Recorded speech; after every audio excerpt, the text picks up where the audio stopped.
नमस्कार, आदाब, सत श्री अकाल। मैं हूं राकेश तारा। अगर बात की जाए तो जिस तरह से हमारे सूत्रों के अनुसार आज हम आपको डीडीसी इलेक्शन के बारे में कुछ वार्तालाप करना चाहते हैं। हमारे साथ सीनियर जर्नलिस्ट हैं, वो बताएंगे कि किस तरह से हर पार्टी जो है किस तरह से उनका मंशूर रहा और खासकर ग्राउंड में किस तरह से उनकी पोजीशन रही। हमारे साथ जुड़ रहे हैं सुमित शर्मा जी, जो कि ग्रेटर कश्मीर। जी सुमित शर्मा जी, बताइए, जिस तरह से लगातार डीडीसी इलेक्शन में गुपकार गैंग्स के आगे कहीं ना कहीं कई पार्टियों ने घुटने टेक दिए, इस बारे में क्या कहेंगे? देखिए, जो डीडीसी इलेक्शन थे इसमें बड़े अलग किस्म के समीकरण के सामने आए। खास करके जो गुपकार डिक्लेरेशन किए गुपकार डिक्लेरेशन के कैंडिडेट्स थे, उनने डीडीसी मेंबर्स के ही इलेक्शन में सिर्फ कामयाबी हासिल नहीं की, बल्कि जो चेयरमैन के इलेक्शन थे उसमें भी चेंज लोकल ने अनएक्सपेक्टेड तरीके से जीती है। खासकर जैसे रजौरी की भी है, लेकिन इसमें भी कोई शक वाली बात नहीं है कि कुछ दीगर जो पार्टी है, खासकर बीजेपी, उनका भी परफॉर्मेंस मोर देन एक्सपेक्टेड रहा। खासकर जम्मू प्रोविंस में जहाँ ज्यादातर जो चेयरपर्सन की पोस्ट थी उस पर उन्होंने कामयाबी हासिल की है। तो एक अलग किस्म का खासकर जो डीडीसी का ये पूरा पैटर्न है 3 टाइम पंचायत सिस्टम का, ये पहली बार इंट्रोड्यूस हुआ है जम्मू कश्मीर में। और इतने अच्छे लेवल पे पॉलिटिकल बैटल्स हुई, पॉलिटिकल जो इलेक्शन थे वो कंडक्ट हुए, कुछ बार हेल्दी डेमोक्रेसी का साइन भी है। जी सुमित जी, जब बात करें तो सुरनकोर और मेंढर में लगातार लोगों ने अपना मतदान जो है इंडिपेंडेंट कैंडिडेट को दिया, क्या कहेंगे?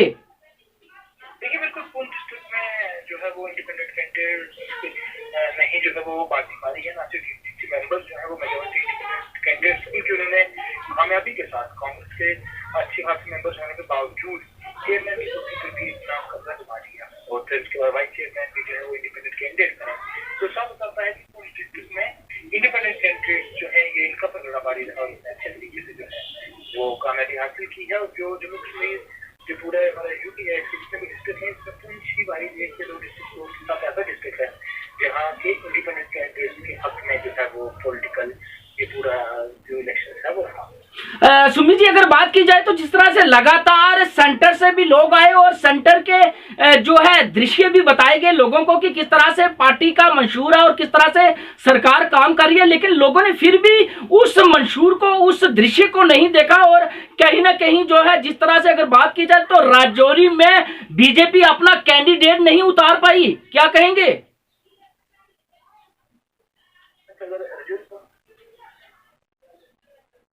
हेलो, लेकिन जो रजौरी डिस्ट्रिक्ट की जब हम बात करते हैं तो रजौरी डिस्ट्रिक्ट में बीजेपी को काफी सीट ऐसी थी जहाँ से डीडीसी मेंबर नहीं बनता है, जैसे डांगरी और जो कालाकोट डीडीसी कॉन्स्टिट्यूंसी है, यहाँ बीजेपी ने अपनी पूरी मेहनत लगा दी। डूंगरी डीडीसी कॉन्स्टिट्यूंसी में भी बीजेपी ने अपनी अथक मेहनत लगाई। यहाँ सेंट्रल के चेहरे जो है अनुराग ठाकुर थे या डॉक्टर सिंह थे, इनकी रैलीज रही, बड़े लार्ज स्केल पे यहाँ रोड शोज हुए, इवेंट्स किए गए, पब्लिक गैदरिंग्स हुई। लेकिन इन सबके बीच यहाँ इन सभी कॉन्स्टिट्यूंसी में बीजेपी को हार देखनी पड़ी। और सबसे जरूरी जो नौशहरा डीडीसी कॉन्स्टिट्यूंसी है, जो कि बीजेपी के जम्मू कश्मीर प्रेसिडेंट की होम कॉन्स्टिट्यूंसी है, अगर उसमें भी देखें तो वहाँ पीडीपी ने जो है वो सीट निकाल दी। चूंकि आप देखें कि पीडीपी और बीजेपी को नॉर्थ और साउथ पोल कहा जाता है और बीजेपी को हमेशा बीजेपी निशान। जी सुमित जी, जिस तरह से लगातार अगर बात की जाए तो जी जी जी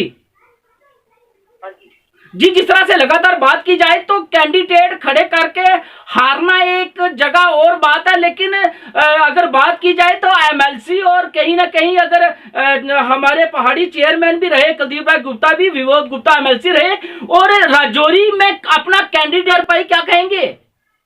बिल्कुल, ये एक बड़ा सीरियस कंसर्न है पॉलिटिकल बीजेपी के लिए, क्योंकि रजौरी जो है वो हेडक्वार्टर की कॉन्स्टिट्यूंसी है और यहाँ रजौरी डिस्ट्रिक्ट के हेडक्वार्टर कॉन्स्टिट्यूंसी में बीजेपी को अपना मेंबर कैंडिडेट नहीं मिल पाया। और अगर आप देखें पूरे रजौरी डिस्ट्रिक्ट का जो दिल है वो रजौरी कॉन्स्टिट्यूंसी मानी जाती है। रजौरी कॉन्स्टिट्यूंसी में देखें तो रजौरी की डीडीसी कॉन्स्टिट्यूंसी जो है सबसे अहम थी। यहाँ ना सिर्फ रजौरी में, पंजाब में भी हम देखेंगे इतना स्ट्रॉन्ग कैंडिडेट नहीं था बीजेपी की तरफ से।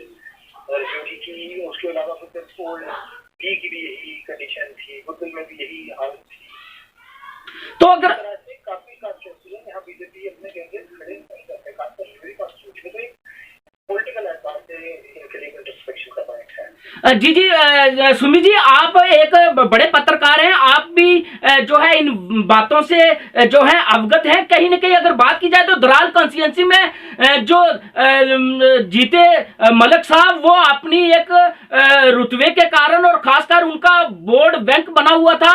आपको पता ही है, पहले वो कांग्रेस से लड़ते रहे और कई थोड़े वोटों से हारते रहे, तो भाजपा का यही निशाना था कि कुछ ना कुछ अपना जो है इज्जत बचाने के लिए उनको खड़ा किया जाए और जीत हासिल की जाए। देखिए, बिल्कुल अगर दराल कॉन्स्टिट्यूंसी को देखें तो वहाँ पे जो इकबाल मलिक जो कि जीते हैं, उनका एक अपना एक इंडिविजुअल पर्सनैलिटी है, पॉलिटिकल एहसास से। वो कांग्रेस में रहे, वहाँ से अच्छा खासा वोट हासिल करते रहे असेंबली इलेक्शन में। तो इकबाल मलिक एक ऐसा चेहरा है कि वो दराल से जिस मर्जी तो माफी जिस मर्जी पार्टी से वो इलेक्शन के लिए मैदान में उतरे हैं या फिर वो इंडिपेंडेंट उतरे, लेकिन उनका वोट बैंक अपना है, सॉलिड वोट बैंक है। वो चाहे वो बीजेपी में जाए या कांग्रेस में रहे या किसी और पार्टी में जाए, उनका वो वोट बैंक अपना है। तो वो उनका वोट था बीजेपी को, वहां से बीजेपी को कोई वोट तो नहीं मिला, ये सब जानते हैं। जी जी, सुमित जी, लास्ट में आपसे एक ही प्रश्न पूछेंगे कि इतनी गतिविधियां करने के बाद हर पार्टी जो है जिस प्रकार अगर सेंटर में भाजपा की सरकार है, उस तरीके का जो है जिस तरह से लोगों को खुल के आगे आना था, वो मत का दान वो प्रॉपर इन्हें नहीं मिला, तो इसमें क्या कहेंगे आप? बिल्कुल एक सीरियस पॉइंट ऑफ इंट्रोस्पेक्शन है कि डिस्ट्रिक्ट एक एज भारतीय पार्टी के लिए एक हमेशा प्रायोरिटी रही है, क्योंकि बीजेपी के जो के प्रेसिडेंट हैं वो रिजर्व डिस्ट्रिक्ट से हैं, जनरल सेक्रेटरी रिजर्व डिस्ट्रिक्ट से हैं। बीजेपी का स्ट्रॉन्ग होल्ड है दिल्ली में, और प्रीवियस इलेक्शन में भी बीजेपी ने 4 में से 2 एमएलए की सीट ज्यादा जीती थी। ये सबके बीच इतना परफॉर्मेंस नहीं रहा, जो 3 कैंडिडेट्स का जितना, और उनमें से भी 2 कैंडिडेट्स जो सुंदरबानी का एरिया है, सुंदरबानी और फिर उसके बाद जो हमारी कलाम वाली बेटी वाली के साथ शुरू से वहाँ देते, तो एक बाकी डिस्ट्रिक्ट है एक ही चीज जो मेन पार्ट है। तो कहीं ना कहीं पार्टी के लिए एक पॉइंट ऑफ इंट्रोस्पेक्शन कंसर्न जरूर है। जी जी, शुक्रिया सुमित जी हमारे साथ जुड़ने के लिए। आप हमारे साथ हैं जो कि सीनियर संवाददाता भी हैं, और खासकर अगर बात करें तो बड़े पुराने जो है पत्रकार हैं। हमारे साथ संजय बाली जी जुड़ने वाले हैं, उनसे हम प्रश्न करेंगे कि किस तरह से जो है डीडीसी के इलेक्शन में किस पार्टी का दबदबा बना रहा। जी राकेश जी। जी जी, शुक्रिया आपका। जैसे कि आपको सुमित जी ने भी बताया कि जिस तरह भी डीडीसी के चुनाव हुए हैं, डीडीसी चुनावों की अगर बात करें तो गुपकार गैंग ने काफी हद से ज्यादा ही सफलता हासिल की है, क्योंकि जिस तरह से भाजपा का लगातार जनादेश बढ़ रहा था। अगर हम रजौरी की बात करें तो रजौरी में भाजपा का जिस तरह से सुमित जी ने भी कहा कि रविंद्र रैना जी भी हमारे रजौरी जिले से ताल्लुक रखते हैं, कुलदीप राय गुप्ता जी भी सीनियर लीडर हैं, विभूत भी है। अगर हम ये बात करें तो इतने बड़े सीनियर नेता होने के बावजूद भी रजौरी में अगर भाजपा का देखा जाए तो लगातार जनादेश गिरा है। जी जी, लोगों में नाराजगी भी हम जाहिर कर सकते हैं, क्योंकि जिस तरह डीडीसी चुनावों में इन्होंने कुछ कैंडिडेट खड़े किए, लोगों का ज्यादातर ये कहना कि जैसे हमने अपने सदर में भी देखा है कि लोगों के मनपसंद चेहरे नजर नहीं आए लोगों को। जी जी, अगर जिस तरह ये डीडीसी चुनावों में इन्होंने कुछ चेहरे ऐसे खड़े किए हैं कि लोगों को नापसंद थे, वो उसका मुख्य कारण भाजपा का जनादेश गिर रहा है। भाजपा ने अगर देखा जाए तो बड़े चुनावों में अपने दिग्गज नेता जिले में नहीं लाए, जितना जोर उन्होंने डीडीसी चुनावों में लाया। खासकर डांगरी, कालाकोट और टोकी की बात करें तो उन्होंने अपना जोर लगाया सीट हासिल करने के लिए, लेकिन वहां भी इनको हार ही मिली है, जिससे साफ जाहिर है कि लोग भाजपा से थोड़े नाराज हैं। रजौरी की बात करें तो इतने दिग्गज नेता होने के बाद भी रजौरी में इनको कोई अच्छा चेहरा नजर नहीं आया जिससे कि वो अपना उम्मीदवार बना सके। तो ये प्रश्न भाजपा के उन बड़े नेताओं पर लगता है जो केंद्र में हो जाकर शायद ये बताते हो कि हम ने ऐसा किया, हमने इतना वोट बैंक बढ़ाया, लेकिन अगर हम उनके घर की बात करें तो घर में उनके लिए कुछ चेहरा नजर नहीं आया। ये तो सवालिया निशान लगता है उनपे। ये लोग पूछना चाहते हैं कि आप बड़ी बड़ी बातें करते हो, आप बड़ा बड़ा बोलते हो, बड़ा कहते हो, लेकिन अगर रजौरी के अंदर आपको एक अच्छा उम्मीदवार नहीं मिल सका, उनसे और क्या उम्मीद हम रखते हैं। जी संजय जी, अगर बात की जाए तो जिस तरह से लगातार अगर बात की जाए तो हमेशा जो है, खासकर भाजपा की बात करें तो डिस्ट्रिक्ट राजौरी के जम्मू कश्मीर में बात करें तो ये हमेशा नए नए चेहरे ढूंढते रहते हैं कि सफलता हासिल हो। क्या ये अपने कामों का मंशूर आगे क्यों नहीं रखते कि हमने ये काम किया, और अपने ही जो वर्कर होते हैं उनमें से कोई चेहरा क्यों नहीं ढूंढते? देखिए, इसमें तो साफ जाहिर है कि अगर जम्मू कश्मीर की बात करें तो इस तरह केंद्र में भाजपा लगातार सफलता हासिल कर रही है, तो मुझे अंदाजा तो मैं कह सकता हूँ, मुझे उम्मीद है कि शायद जम्मू कश्मीर में सबसे उलट है। क्योंकि हमारे जम्मू कश्मीर की अगर बात करें भाजपा नेताओं की, तो वो लोगों पे इतना खरा नहीं उतरे। जो वो वादे करते हैं वो वादा के लोगों का आज तक पूरा नहीं हुआ। अगर बात करें तो देखो, टोल टैक्स ये दे रही है, हर तरह से महंगाई बढ़ रही है। अब जैसे बात को ये शराब की बात करें तो इन्होंने जैसे यूटी लगाई है, यूटी लगाने के बाद लोगों को काफी भाजपा से थोड़ी नाराजगी हो गई है, क्योंकि जो लोगों का जिस तरह भाजपा के तहत सवाल था वो थोड़ा उठ रहा है, क्योंकि लोगों को अब लगने लगा कि शायद ड्यूटी लगने के बाद हम लोगों को कुछ नुकसान हुआ है, और हो सकता है आने वाले जो इलेक्शन है भाजपा को इस खामियाजा भुगतना पड़ेगा। संजय जी, अगर बात की जाए तो लगातार जब ये लोग अपनी सत्ता में होते हैं और 3-4 लोगों को ही शायद देते हैं और पूरा काम उन्हीं से करवाते हैं, और कहीं ना कहीं लोग की नजर में है कि ये लोग सिर्फ अपने जो आगे लोग खड़े किए होते हैं उन्हीं में जो है प्रॉपर जो है काम बांटते हैं, और खासकर जब इलेक्शन आते हैं तो देखते हैं कि किसके पास पैसा ज्यादा है उसी चेहरे को सामने लाते हैं ताकि उनकी इज्जत बच जाए। लेकिन लोग जो है आज जान चुके हैं और मत का दान दे रहे हैं।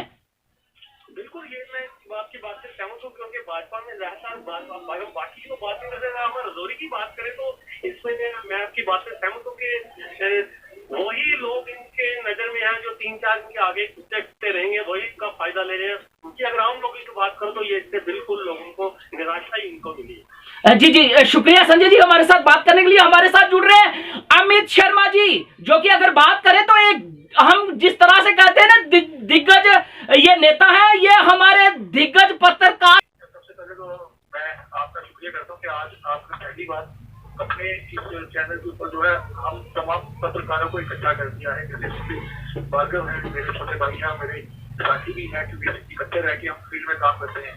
जो बाली साहब हैं वो भी काफी पत्रकार मैंने सुना है कि हमारे साथ मंच पे इकट्ठे हैं आज, और आपके साथ दोनों से बातचीत कर रही है। तो आपने जो भारतीय जनता पार्टी का जो मुद्दा इस समय उठाया है, तो उस मुद्दे में सबसे पहले ये कहूँगा कि अगर हम पत्रकार हैं तो हमारे साथ हमारे चैनल की या जहाँ भी काम करते हैं उसकी एक छाप होती है, तो हम कहते हैं कि हम जाने के पत्रकार हैं। तो जिस तरह भाजपा जो है, भारतीय जनता पार्टी, ये हर समय जैसे अगर रजौरी की बात करें या कहीं की भी बात करें, तो आज ये जो प्रधानमंत्री नरेंद्र मोदी का नाम उसको भेज कर ये वोट बटोर रहे हैं, ये चीज गलत है। वोट अगर लेने हैं तो आपको लोगों के आगे काम करना पड़ेगा, ये मैं मानता हूँ। क्योंकि मैं एज ए पत्रकार जहाँ पे फील्ड में काम करता हूँ, तो हमें फील्ड में जब तक चीजें उतरेंगे तब तक खबर नहीं मिलेगी। तो कम से कम हमें भारतीय जनता पार्टी को एक ऐसी छवि बनानी चाहिए जम्मू कश्मीर के अंदर कि अपने नाम से वो वोट मांगे, दूसरे के नाम से वोट ना मांगे। पहली बात तो मैं ये करूँगा। दूसरी बात, अपने चेयरपर्सन के लिए कहा तो चेयरपर्सन में शायद हो सकता है उनके पास कोई कैंडिडेट ना हो, लेकिन उन्होंने किसी का भारतीय जनता पार्टी ने अगर किसी को सपोर्ट किया तो उन्होंने शायद अपना कैंडिडेट खड़ा किया। लेकिन फिर लास्ट समय जब हुआ तो यहाँ पे गैंग जो गैंग है, जो बाल गैंग, उसने बाजी मारी तो नसीम लियाकत अली जो है यहाँ पे चेयरमैन बने, तो वाइस चेयरमैन जो है शकील खान यहाँ पे बने। तो कहीं ना कहीं लगता है कि बीजेपी ने जो करता था वो ग्राउंड पे नहीं किया। आज अगर महंगाई की बात करें तो सबसे ज्यादा यहाँ पर महंगाई हो रही है। आज अगर रोडों की बात करें तो रोडों की खस्ता हालत है। अगर इसके बाद जम्मू कश्मीर की बात करें तो सबसे ज्यादा टोल टैक्स जो है वो यहाँ पर लगे टोल के लिए जम्मू में, तो कश्मीर में नहीं है। दूसरी तरफ अगर बात करें तो आज जम्मू की अगर बात करें तो BSF के जो इन्होंने पोस्टें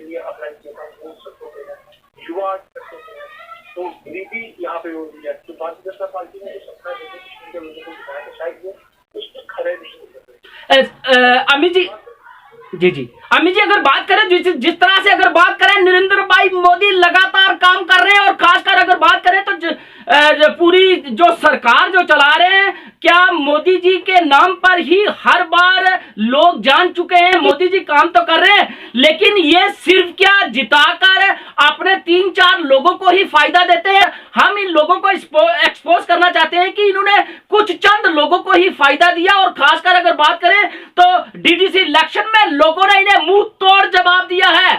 खासकर अगर बात की जाए तो जिस तरह से इनके वर्कर थे, जिन्होंने 20-20, 25-25 साल अपने लिए दे दिए पार्टी के लिए, उनको इन्होंने बाहर का रास्ता दिखाया अपनी चेयर बचाने के लिए।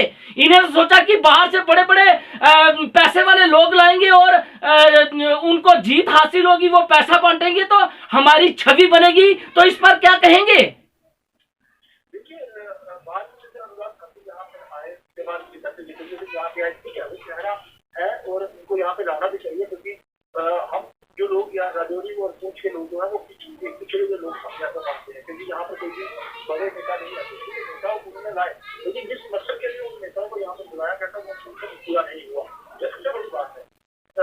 मतलब जो यहाँ पे चुनाव हुए उसमें भारतीय जनता पार्टी को ज्यादा से ज्यादा वोट मिले और ज्यादा से ज्यादा वोट सीटें हासिल करें।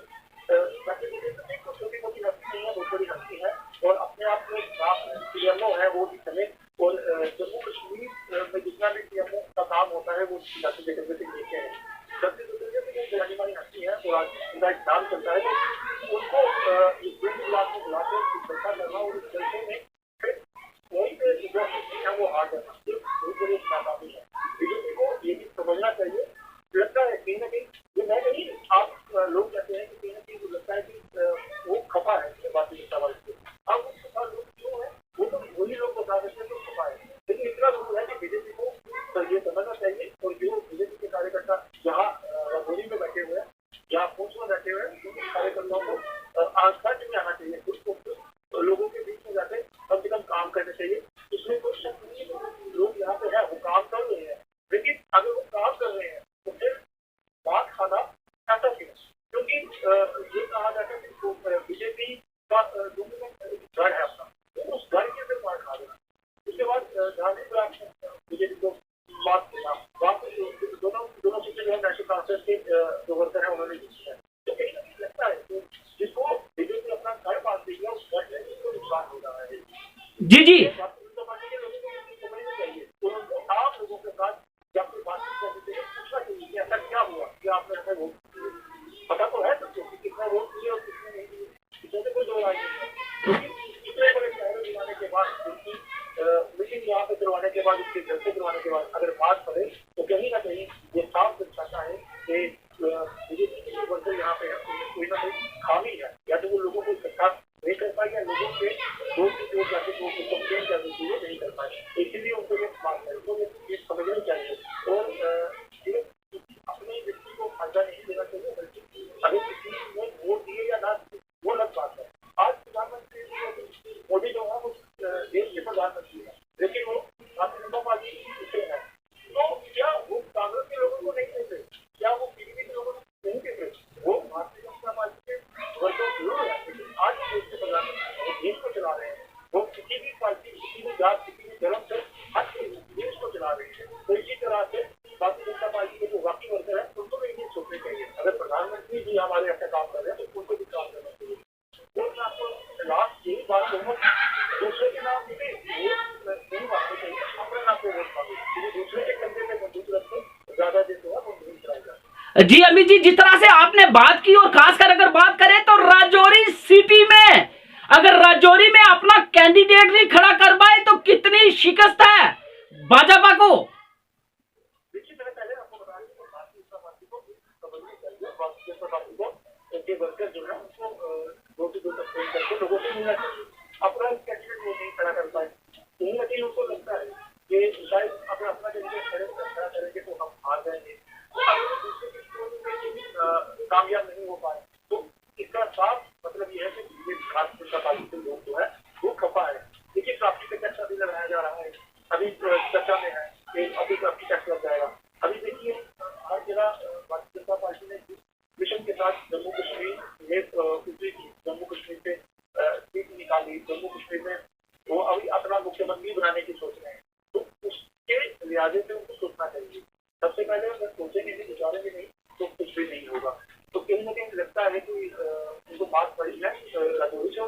उनके वर्कर को भी नोटिस मारनी चाहिए, उनके जो नेता लोग यहाँ हैं उनको भी नोटिस मारनी चाहिए, जिन्हें बात यहाँ पर जरूर पड़ी है। और अगर बीजेपी दोबारा सत्ता में आकर या राजौरी में वोट बैंक अपना हासिल करना चाहती है तो उन्हें उन लोगों से मिलना चाहिए जो लोग उसको सफाई। जी जी, शुक्रिया अमित जी। हमारे साथ जुड़ने वाले हैं अंकित जी, जो कि अगर बात करें तो अर्ली टाइम्स और बात करें तो बड़े बड़े चैनलों में काम करते हैं, और खासकर अगर बात करें तो छोटी सी आयु में ही इतना बड़ा नाम कमाया अंकित केसर ने। इस इलेक्शन में जो है गुपकार अलायंस ने किस तरह से बाजी मारी, और खासकर अगर बात करें भाजपा अपना राजौरी में कैंडिडेट खड़ा नहीं कर पाई। जी बताइए अंकित जी।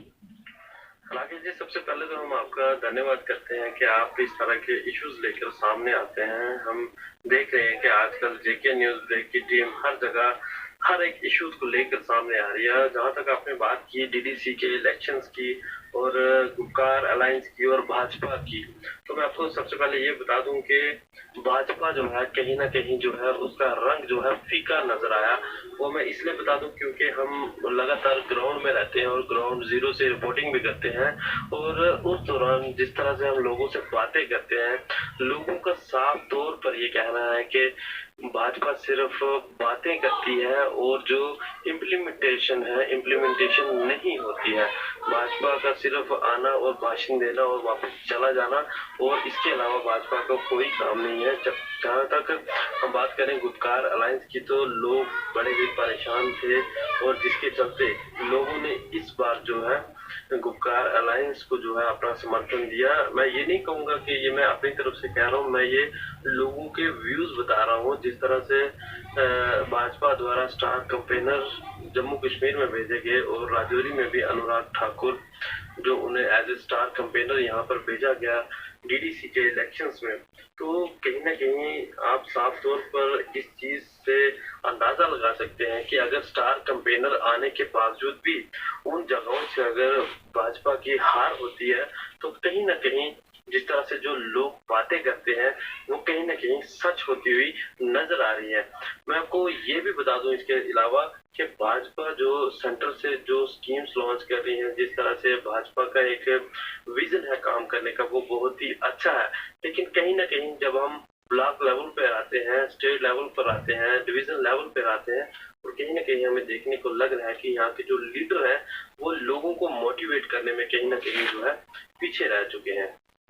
जी अंकित जी, अगर जिस तरह से अगर बात की जाए तो पहले वाले दिन गए कि एक सरपंच और पंच के आप हवाले कर देंगे कि आपने इतना वोट हमें जो कैरी करके देना है, और खासकर अगर बात करें तो कुछ ही लोग, खासकर हम भाजपा के यहाँ के दिग्गज नेता जो हैं, कुछ 4-5 लोग चुनिंदा लोग रखे हैं जिनको ही फायदा दिया गया, और खासकर उनके घर में एम्प्लॉयमेंट भी दी गई, और उसको लगातार उन्हीं को ही फायदा दे रहे हैं। तो लेकिन ये लोग सब जज करते हैं कि कौन सी पार्टी क्या कर रही है। वो पहले वाले दिन गए कि एक ही बात कहेगा कोई उनका जो चमचा होगा कि आप इस साइड वोट दो, और वो वोट दे देंगे।